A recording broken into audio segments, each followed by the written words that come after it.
Olá!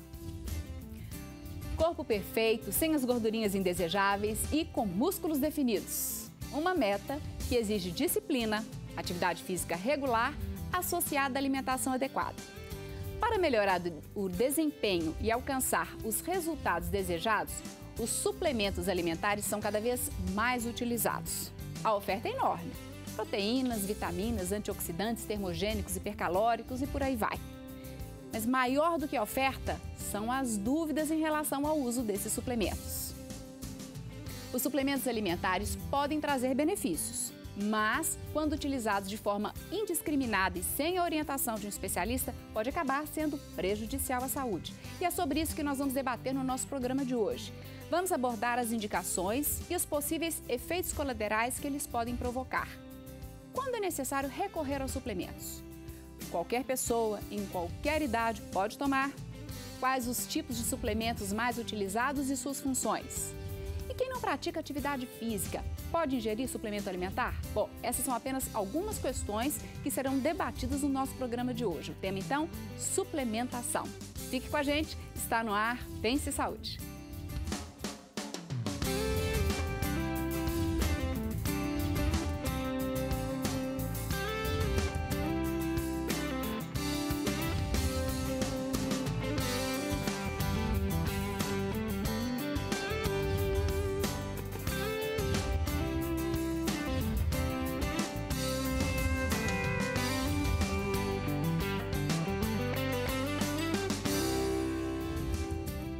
Para falar sobre suplementação, estão conosco agora o nutrólogo e nefrologista Dr. Alexandre Dias Pinto Coelho e o nefrologista Dr.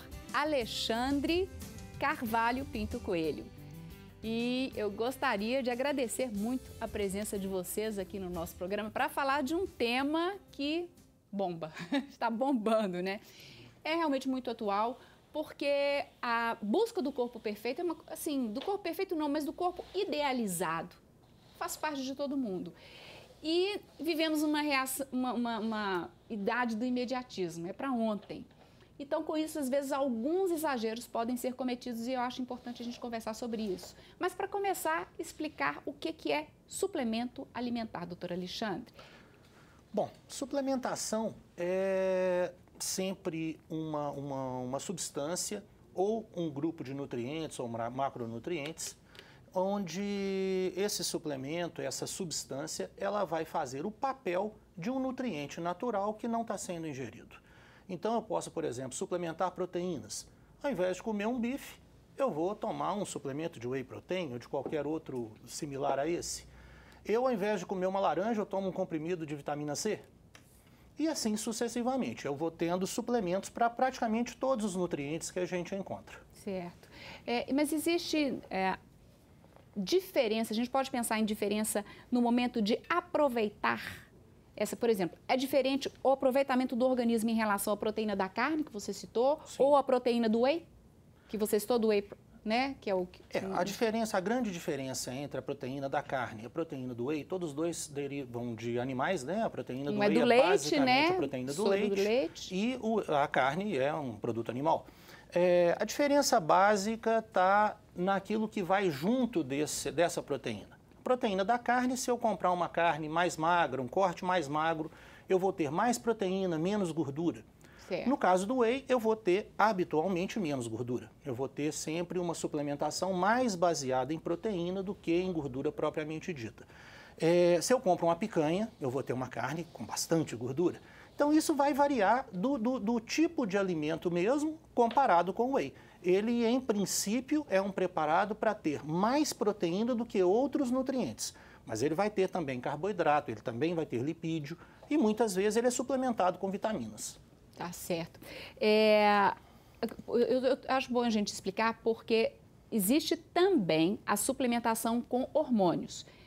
Nesse momento a gente não está abordando isso, é importante que as pessoas entendam essa diferença, porque toda vez que fala, vou suplementar, algumas pessoas ainda podem confundir com hormônios esteroides, que não é o caso nesse momento, né? Estamos falando Sim. de substâncias que estariam presentes nos alimentos, mas que podem vir através de produtos. Sim, são processadas e transformadas em um produto. E nós estamos aqui, neste momento, com 2 nefrologistas, né? O doutor Alexandre é também nutrólogo, mas com 2 nefrologistas. E existe um motivo para isso, porque existe o rim é um órgão aí meio chave quando existe um excesso de suplementação? O rim é um órgão que realiza várias funções no corpo, né? Uma delas é a filtração, controle da pressão arterial e eliminação de excesso de líquidos e de substâncias que vão ser eliminadas como fim do metabolismo corporal, né? Caso você tenha um excesso de substância ingerida além da necessidade, isso pode sobrecarregar, né, o funcionamento dos rins, principalmente se a ingestão de líquidos não for adequada, né? Então, a gente tem, os rins conseguem eliminar determinada quantidade de sujeira, vamos dizer assim, quanto mais líquido ingerir, mais fácil fica para que essa função seja executada, né? Então, isso também é um fator que ajuda a complicar a vida aí de quem abusa excesso de substância, ingestão de pouco líquido.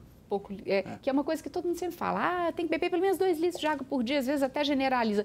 Então, realmente, tem que beber bastante água mesmo, principalmente quem suplementa, né? Quem está fazendo uso de suplementos.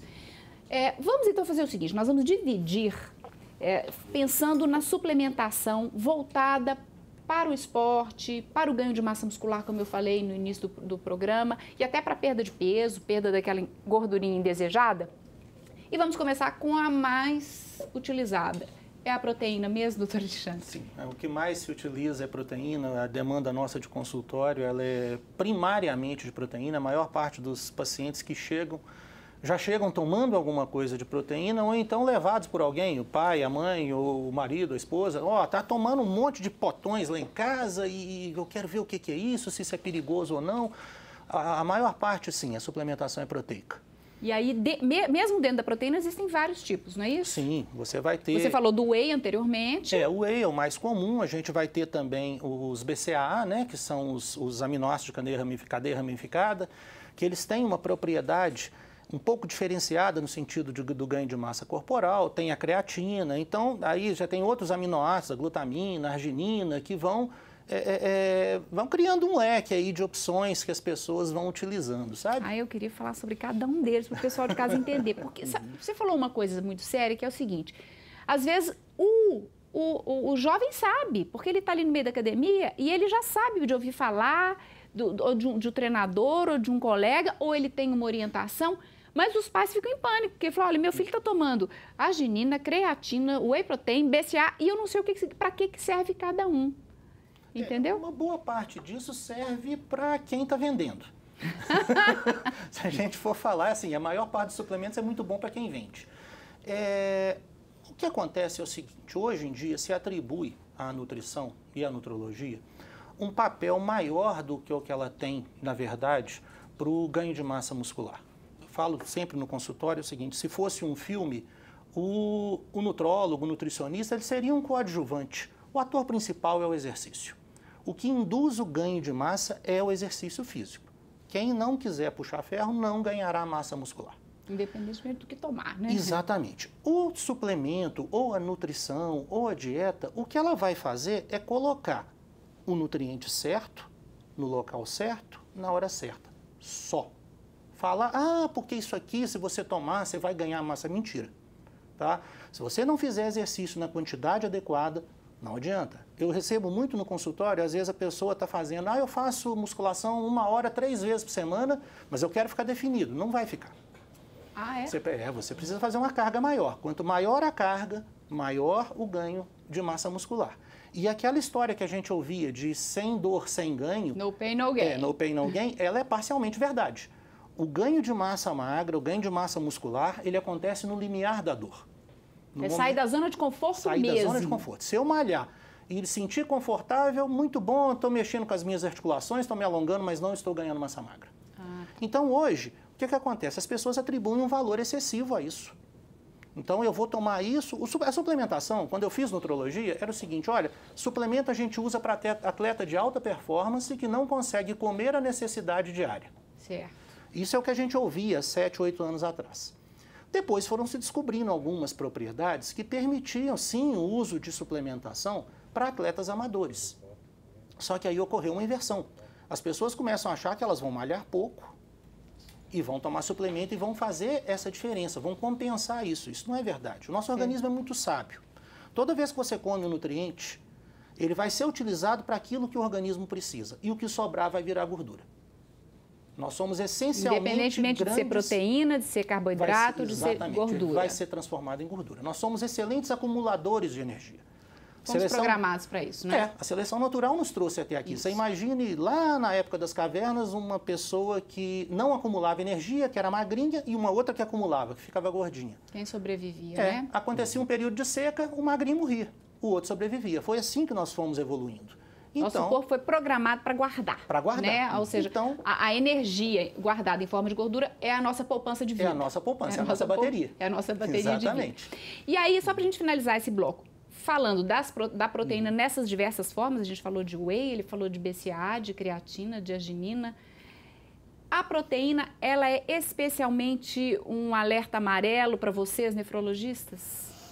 Olha, a proteína em excesso. A proteína em excesso. A proteína para o nefrologista, na urina, ela é um sinal de que alguma coisa não está bem. Né? Ela é um sinal de dano renal. Então, né? Quando você faz um exame de urina e que você tem proteína saindo nessa urina, é um sinal de alerta. Isso, é um sinal de alerta. E o excesso de proteína, conforme o Alexandre falou,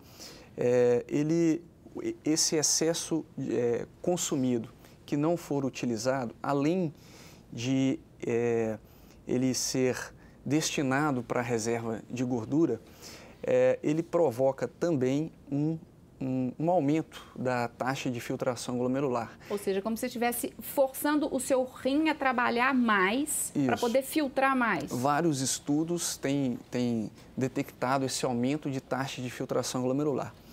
É como se o funcionamento do rim ele aumentasse artificialmente e temporariamente durante esse período de consumo elevado de proteína. Né? Mas não existe ainda evidência suficiente para nos dizer o quão deletério é em pessoas saudáveis esse tipo de comportamento. Né? Mas, por analogia, algumas doenças se comportam dessa mesma forma. Você vai me contar delas depois? Sim. Pode ser? Claro. No próximo bloco, então, você vai fazer essa analogia do excesso como se você requisitasse demais o seu rim, mas no próximo bloco. Estamos conversando hoje sobre suplementação. Agora nós vamos para um rápido intervalo e vamos continuar então esclarecendo essas dúvidas. Agora começamos com proteína, vamos continuar ainda mais um pouquinho e falar sobre outros tipos de suplementação e o que eles podem ocasionar de bem e de mal para a saúde. Mas fique por aí então, que o nosso intervalo é rápido e voltamos em instantes.